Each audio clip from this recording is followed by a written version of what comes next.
Ohayo gozaimasu from Japan. Hello guys, my name is Dayan and welcome back again for another vlog here in my YouTube channel. So today is Sunday at may papakita lang ako sa inyo. Nandito tayo sa Japan mga sis. Hold on. Ayan. So napagpasyahan ko ngayon na mag-vlog at syempre chumika na din sa inyong lahat. So, kamusta po kayo dyan sa Pilipinas at saan mang sulok ng mundo? Ngayon ay spring season dito sa Japan at itutur ko kayo dito sa lugar ko. Actually, marami dito mga cherry blossom trees. Yun ang pakay natin sa vlog natin for today's video. Charis! Alam nyo po, bago ako makapunta dito sa Japan, ang dami kong pinagdaanan Umpisahan na natin sa pagka-delay ng 2 days and 12 hours. Ay, nakakaloka. Ito yung lugar ko dito sa Japan. Yan. Andito tayo para magbakasyon. So, pag andito kayo sa Japan, guys, baguhin nyo yung nakasanayan ninyo, ha? Huwag kayong tatawid pag red yung nakalagay doon sa sa traffic light. Kung hindi, nakakahiya kasi. Sa mga Japanese na local. Pero anyway, ito, papasyal ko kayo muna. Yan. Diba? Ang saya. Malamig ngayon dito kaya nakita nyo naman sa outfit ko, no? So, matagal ko na talaga tong planong mag-vlog. Ipapakita ko sa inyo yung bahay dito, kung gaano katahimik. Tsaka walang mga marites dito. So, walang mga chismis nakakalat. Char! Ayan. So, ipagpatuloy lang natin ang paglalakad. Tingin-tingin. Nadaling ko kayo doon sa park na kung saan maraming cherry blossom talaga. Shout out sa mga friends ko dyan sa Pilipinas at sa Switzerland, kay Christine, my best friend, at kay Marge na nasa US. Sabi, United Nation ng friendship ng Badeng. Ayan. So, may mga nakasabay ako doon sa flight nung papunta dito sa Japan. Talaga namang medyo traumatic yun, Pero ikikwento ko yun sa inyo, guys, para ma-prevent nyo din siya. Ito yung mga bahay dito sa Japan. Very anime. Tama ba yung term ko? Tsaka dito hindi uso ang gate, ha? Ayan. Yung mga bahay dyan nakakalat lang. Tsaka yung bike nakapark lang kung saan. Ganito ka safe itong country na to. At I think sa 7 years na pabalik-balik ako dito, never ako nakakita ng ipis. Tsaka daga. Ang common dito, uwak, crow.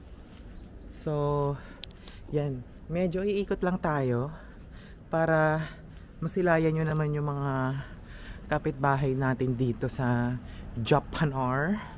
So, ayun na nga. Ikikwento ko sa inyo yung medyo traumatic ko na experience sa pag-fly dito sa Japan. Hindi ko na lang babanggitin yung airline, May mga clips naman ako na ilalagay dito sa vlog na to para makita nyo din kung ano bang airline na tinutukoy ko. Ayan. Ang temperatura ngayon dito, naglalaro lang sa 5 and 6 degrees. Malamig siya, sa totoo lang. Meron pala akong ginagamit para sa lips ko, para hindi siya manuyot. Ito, ipapakita ko sa inyo. Sandali na. Nasa bag ko kasi siya Ayan Ay, hold on. Yan ako sa inyo. Ayan. Ayan yung brand niya. Ay, baliktad pala. Sorry po. Ayan. Medicated Lipstick XD. Ito po, makikita nyo to sa Daiso, sa Don Quixote. Yun. Makikita nyo siya doon. Very effective to mga sis. Kasi, yung labi ko kasi, lalo na ngayong malamig, nagda-dry siya. Kaya, kailangan ko siyang applyan every hour ng lip balm. Yung mga Vaseline kasi tsaka mga coconut oil emerald. Hindi kasi siya umuubrami, kaya kailangan ko mag-apply ng ito, yung sa labi ko. Balik tayo doon sa pinag-uusapan natin. This is my second day here in Japan. Usually talagang ginagawa ko, kasama ko talaga yung jowa ko. Isa rin yun sa reason bakit andito ako. Para ma-visit siya at the same time cherry blossom season kasi ngayon. Kasi last year hindi ko kasi siya plinano. Ewan ko ba? Ang tigas ng bungo ko, no? Pero sana nakakita na ako ng cherry blossom last year, but hindi ko siya nagawa. Ewan ko ba kung ano matakbo sa utak ko. Papunta tayo sa isang park na kung saan merong mga cherry blossom. Yun ang pupuntahan natin. Ito yung mga temple dito sa neighborhood ko. Yan. Usually magpe-pray ka lang dyan. Ayan. Tapos mag-pray tayo. Ayan. Tapos pag may mga wish ka, pwede mong isulat doon. Yan o.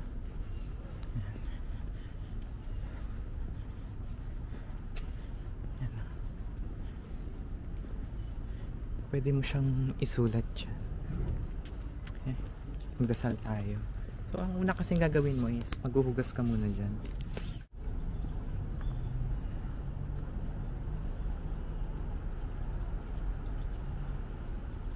Tapos after natin maghugas, ang lamig ng tubig. After natin maghugas, magdadasal na tayo doon. Yan. Para makita nyo.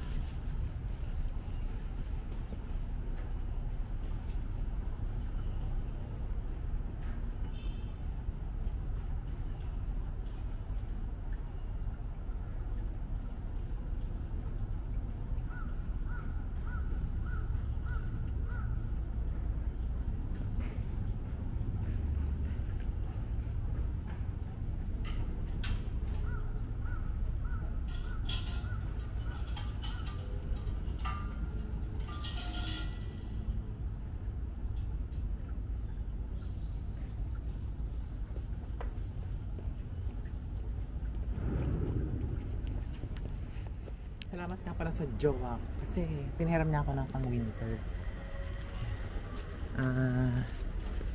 Ngayon andito na tayo sa sinasabi ko sa inyong park. Ito yung mga cherry blossom dito na makikita natin. Marami kasing klase ng cherry blossom. May mga pink, may color white. Ito is white. Tingnan nyo. Yan. Ayan siya. Diba?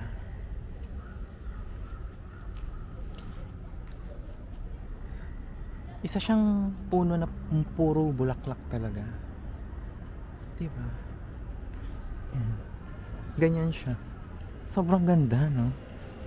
Alam mo, nung una kong kita nito, naa-amaze ka talaga sa kanila. Dahil sobrang ganda.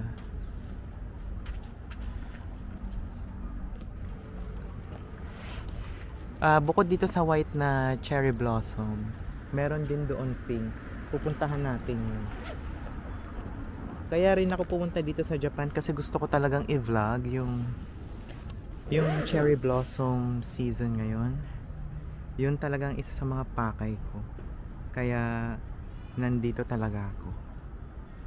Ayan. Try natin dito.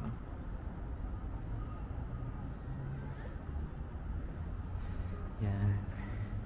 Ito is pinakamalapit na park kung saan nakatira yung boyfriend ko. Ngayon, punta naman tayo sa pink na cherry blossom. I-center lang natin. Yan. Ito yung mga bagets dito, naglalaro.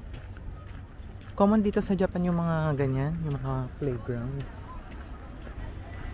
Talagang mas prefer ata ng mga tao mag outside kineme Hindi masabi. Ayan.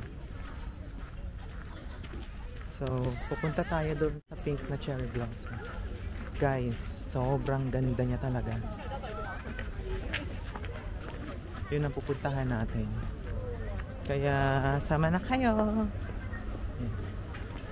Kung bago kayo dito sa vlog ko at sa channel ko, please subscribe and like and share my video. Medyo basic lang to, tsaka hindi tayo maraming kaartehan pagdating sa vlog. Ito yung mga sinasabi ko sa inyong pink pala, sorry. Yung isang pinuntahan natin kasi is color white. Ito naman is pink. So, ganyan. Dahil green na, pwede tayong tumawid. Ayan. I think nag full bloom na siya. And then, meron dito super pink talaga. Pakita ko sa inyo. Yun, no? Yan, no?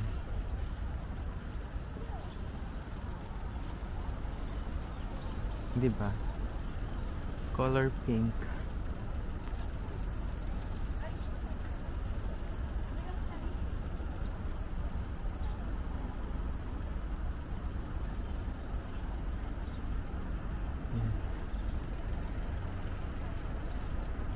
Sobrang ganda ng cherry blossom, guys. So, ginamitan ko to ng 4K na HD para makita nyo din kung gaano siya kaganda. Picturean ko lang.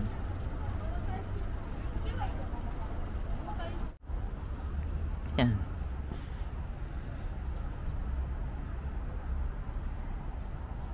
Diba? Sobrang ganda. Bawal daw yan pitasin, ha? Charis. Ayan, o.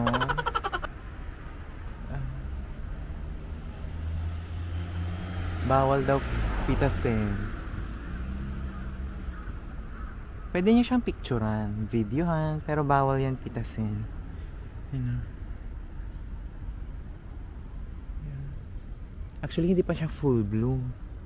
Kasi bago pa lang siya. Marami pa yan. Dito pa, tingnan nyo. Closer look.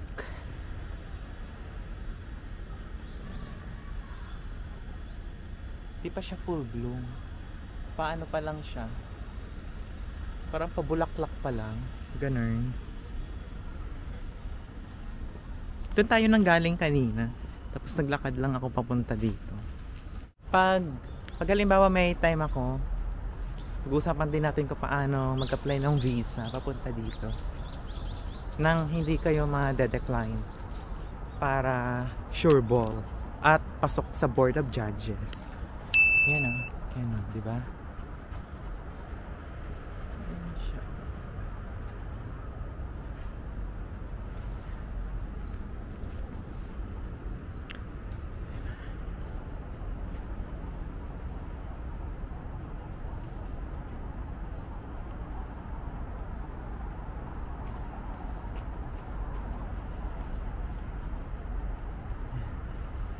Meron pa doon mas pink talaga. Ayan, o. Diba? Doon sobrang pink talaga. Oh my God. Oh, first time ko kasi. Alam nyo, para siyang plastic na, paano ba masasabi? Ito full bloom na. Kaya sobrang ganda niya. Photo.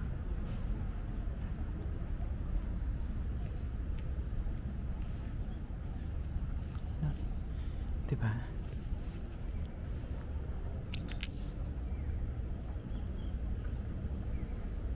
I-zoom natin para makita niyo kung gaano siya kaganda.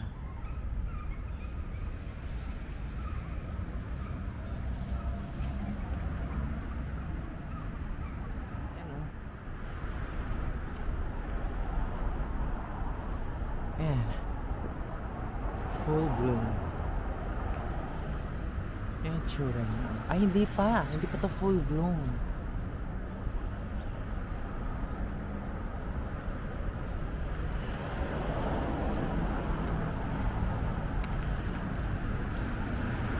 Diba? Sobrang ganda.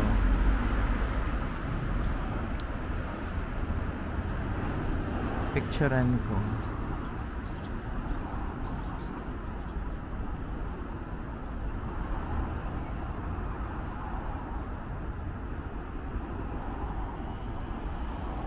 Grabe, nakaka-amaze ang ang cherry blossom. Isa siyang puno na puro bulaklak. In real, talaga siya, in real life. Iba yung tsura niya. Magical. Sabi. Magical. Ayan. Diba?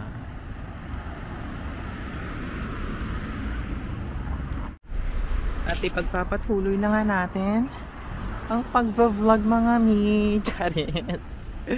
Ayan. Oh my God. Ganda yan, no? Ayan, no? Oh my God. Meron pa dito mga cherry blossom din.